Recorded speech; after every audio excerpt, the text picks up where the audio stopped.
जय हिंद दोस्तों, स्वागत है आपका हमारे YouTube चैनल स्मार्ट पाठशाला में। तो जैसा कि हम लोगों ने पिछले क्लास में 5 चैप्टर कंप्लीट कर लिए थे और आज का जो क्लास है वो छठा चैप्टर है जो हिस्ट्री का होने वाला है।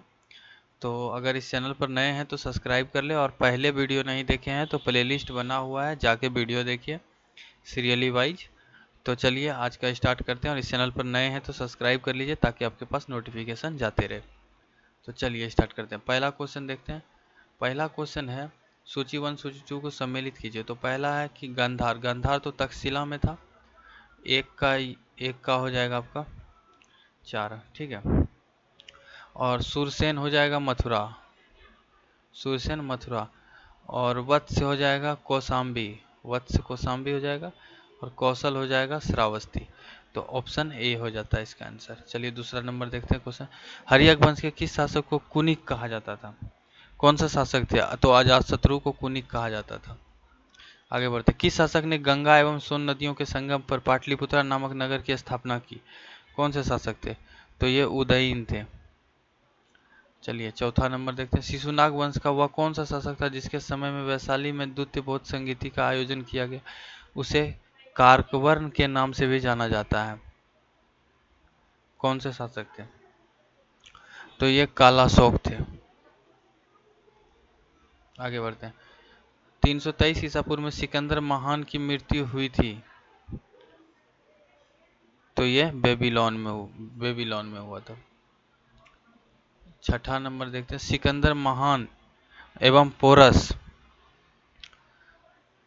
पुरु की सेनाओं ने निम्नलिखित में से किस नदी के आमने सामने वाले तटों पर पड़ाव डाला हुआ था? तो ये झेलम पे डाले थे। झेलम। किस प्रकार का मृदभांड पाटरी भारत में द्वितीय नगरीकरण शहरीकरण के प्रारंभ का प्रतीक माना जाता है? कौन सा प्रकार है? तो उत्तरी काले पालिष्कृत बर्तन। ऑप्शन डी हो जाएगा। 8 नंबर देखते हैं। पाली, पाली ग्रंथों में गांव के मुखिया को क्या कहा जाता था? क्या कहा जाता था? तो भोजक कहा जाता था। और ग्राम, ग्राम या भोजक। उज्जैन का प्राचीन नाम क्या था? उज्जैन का प्राचीन नाम अवंतिका। उज्जैन का प्राचीन नाम अवंतिका। नंद वंश का संस्थापक कौन था? नंद वंश का संस्थापक महापद्म नंद थे।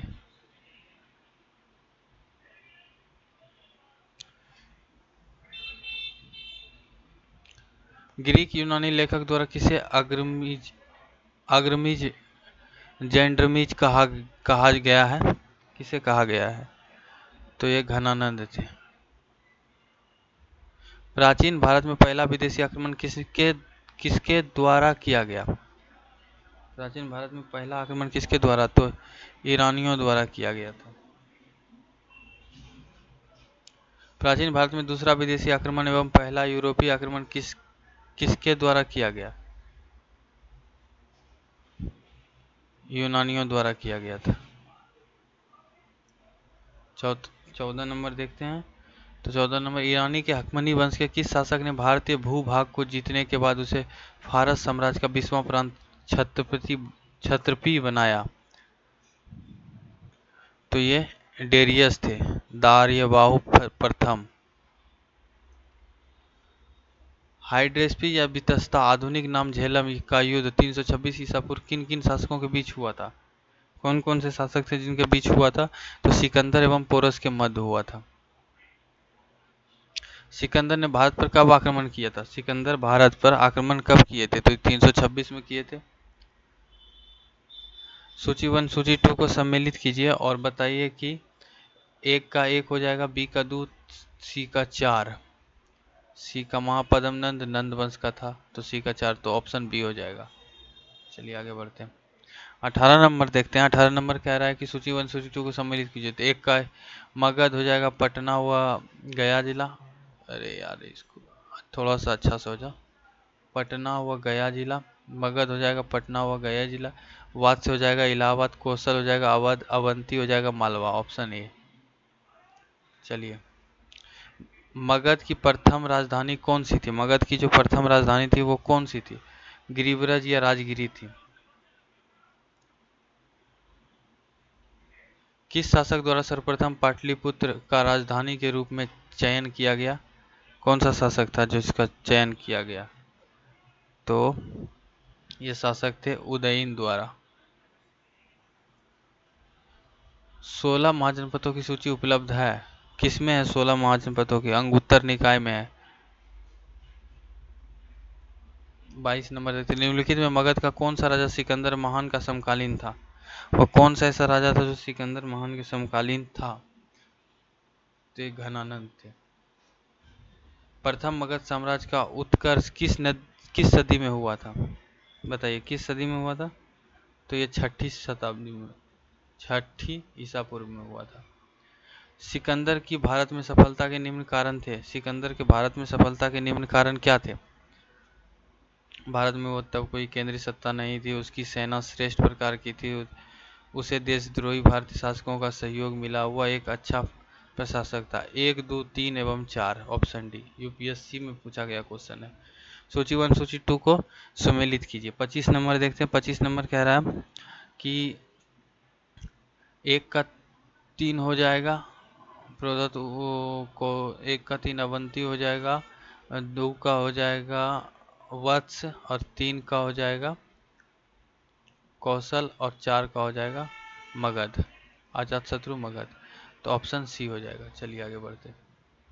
26 नंबर अभिलेख के साक्ष्य से प्रकट होता है कि नंद राजा के आदेश से एक नहर खोदी गई थी। खोदी गई थी, बताइए। तो ये कलिंग में। पहला ईरानी शासक जिसे भारत के कुछ भागों को अपने अधीन किया, तो डेरियस थे। मगध के राजा शत्रु का सदैव किस गणराज के साथ युद्ध रहा? किस गणराज के साथ युद्ध रहा? तो वज्जी संघ वैशाली के। वज्जी संघ के विरुद्ध मगध राज के किस शासक ने प्रथम बार रथ मुसल एक ऐसा रथ जिसमें गदा जैसे हथियार जुड़ा था तथा महाशिला कंटक पत्थर फेंकने वाला एक युद्ध यंत्र नामक गुप्त हथियारों का प्रयोग किया? बताइए कितना नंबर? 29 है। ये अजातशत्रु है। ठीक है। नंद वंश का अंतिम सम्राट कौन था? नंद वंश का अंतिम सम्राट कौन था? महापद्मनंद, घनानंद, कालाशोक। घनानंद थे अंतिम सम्राट। भारत में सिक्कों मुद्रा एवं प्रचलन कब हुआ? भारत का सिक्का मुद्रा प्रचलन कब हुआ? 600 ईसा पूर्व में हुआ था। निम्न राजाओं पर विचार कीजिए। 1 और 3 अजातशत्रु और प्रसेनजीत।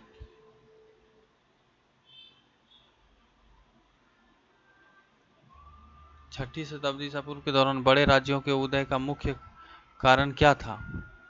मुख्य कारण था उत्तर प्रदेश और बिहार में व्यापार पैमाने पर लोहे का उपयोग।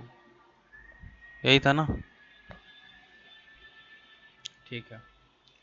आगे बढ़ते हैं। 34 नंबर मगध सम्राट बिंबिसार ने अपने राजवैद्य जीवक को किस राज्य के राजा की चिकित्सा के लिए भेजा था?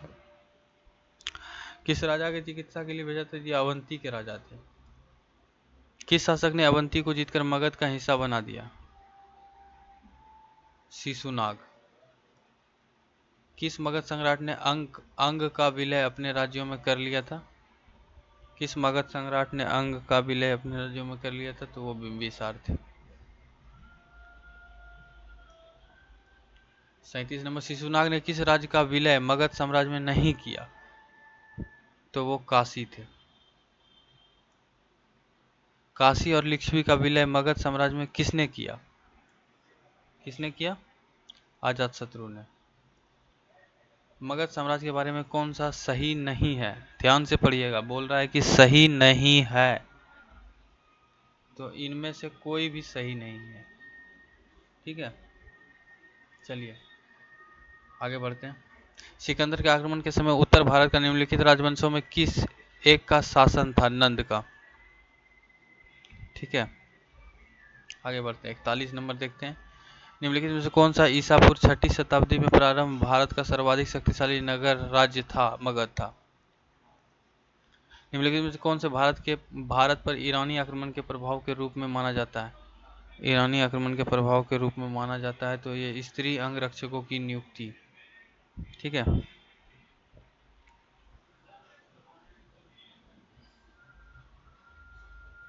इसका ऑप्शन डी है, लेकिन ऑप्शन इसमें इस तरह का दिया है। ऑप्शन डी में हमको लगता है खरोष्टी लिपि पर विचार कीजिए तो विलय उत्तर। इसमें थोड़ा सा ऑप्शन इसका डी है, और मेरे ख्याल से हम एक बार चेक कर लेते हैं कितना नंबर है। 42 और डी में है 1 2 3 4 5, मतलब सभी सही है। 1 2 3 4 5 सब सही है। ठीक है, आप लोग देख लीजिएगा। निम्नलिखित में से कौन सा एक सिकंदर के आक्रमण का प्रभाव नहीं था? कौन सा था जो सिकंदर के आक्रमण का प्रभाव नहीं था? उसने भारत को यूनानी की रियासत बनाया। 44 नंबर देखते हैं। निम्नलिखित में से किस राज्य के गणतंत्रात्मक शासक व्यवस्था नहीं थी? मगध का। निम्नलिखित में से किसे सेनिया नियमित और अस्थायी सेना रखने वाला कहा जाता है? किसे कहा जाता है? बिंबिसार को। निम्नलिखित में से किसे उग्रसेन भयानक सेना का स्वामी कहा जाता है? भयानक सेना का स्वामी महापद्मनंद। डेरियस दारेबाहु प्रथम ने 516 बीसी में सिंधु के तटवर्ती भूभाग को जीतकर उसे ईरान का 20वां क्षत्रपी प्रांत बनाया। उसे कितना राजस्व प्राप्त होता था? कितना राजस्व प्राप्त होता था? 360 टैलेंट। क्या था टैलेंट ये तो नहीं। निम्नलिखित में से कौन सिकंदर के साथ भारत आने वाला इतिहासकार नहीं था? सिकंदर के साथ बोल रहा भारत आने वाला इतिहासकार हेरोडोटस नहीं थे। महापद्मनंद काल में श्रेणियों के संचालक को कहा जाता था, क्या कहा जाता था? श्रेष्ठीन कहा जाता था। गिरिपति का अर्थ क्या है? धनी किसान। धनी किसान, ऑप्शन ए। ठीक है, चलिए 51 नंबर को देखते हैं। 51 नंबर कह रहा है कि अष्टकुलक, ये हो जाएगा ऑप्शन एक का एक, महामात्र उच्च कोटि के अधिकारी। सी हो जाएगा 3 किसानों के कर वसूलने वाला अधिकारी। वाली साधक होता था। शैलिक होता था शिल्पियों व व्यापारियों से शुल्क या चुंगी वसूलने वाला अधिकारी। ठीक है, तो ऑप्शन ए हो जाएगा। मगध के किस प्रारंभिक शासक ने राज्यारोहण के लिए अपने पिता की हत्या की एवं इसी कारणवश अपने पुत्र द्वारा मारा गया? कौन सा शासक था बताइए? अजातशत्रु। 53 नंबर, विश्व का पहला गणतंत्र वैशाली में किसके द्वारा स्थापित किया गया? किसके द्वारा स्थापित किया गया? तो लिच्छवी के द्वारा। सूची 1 सूची 2 को सम्मिलित कीजिए और बताइए कि 1 का 4 हो जाएगा कुरु, इंद्रप्रस्थ हो जाएगा पांचाल, पांचाल हो जाएगा आपका अहिछत्र, कौशल हो जाएगा कौशल हो जाएगा आपका, 1 मिनट रुकिए, कौशल कौशल हो जाएगा आपका सी का साकेत, वत्स हो जाएगा कौशाम्बी, तो ऑप्शन बी हो जाएगा। चलिए आगे बढ़ते हैं। निम्न में से कौन एक बौद्ध ग्रंथ 16 महाजनपदों का उल्लेख करता है? कौन है जो बौद्ध ग्रंथ 16 महाजनपदों का उल्लेख करता है? अंगुत्तर निकाय। 6ठी शताब्दी ईसा पूर्व का मत्स्य महाजनपद स्थित था। मत्स्य महाजनपद राजस्थान में था। निम्नलिखित में से किस एक नदी को पहले वितस्ता नाम से जाना जाता था? परुसनी को वितस्ता, वितस्ता बोल रहा है, परुसनी था, झेलम बोला जाता है। निम्नलिखित महाजनपदों में से गण संघ अल्पतंत्र को पहचानिए, तो ये वज्जी हो जाएगा। तो आज का क्लास समाप्त हुआ। देखिए अभी रेगुलर नहीं थे हम, लेकिन हाँ आगे से रेगुलर चलेगा। अगर इस चैनल पर हैं तो सब्सक्राइब कर लीजिए ताकि आपके पास नोटिफिकेशन जाता रहे। और कल परसों से बायोलॉजी का भी एक एक पैरेलल चलेगा, बायोलॉजी हिस्ट्री ऐसे ख़त्म करके फिर आगे बढ़ेंगे। चलिए, जय हिंद जय भारत।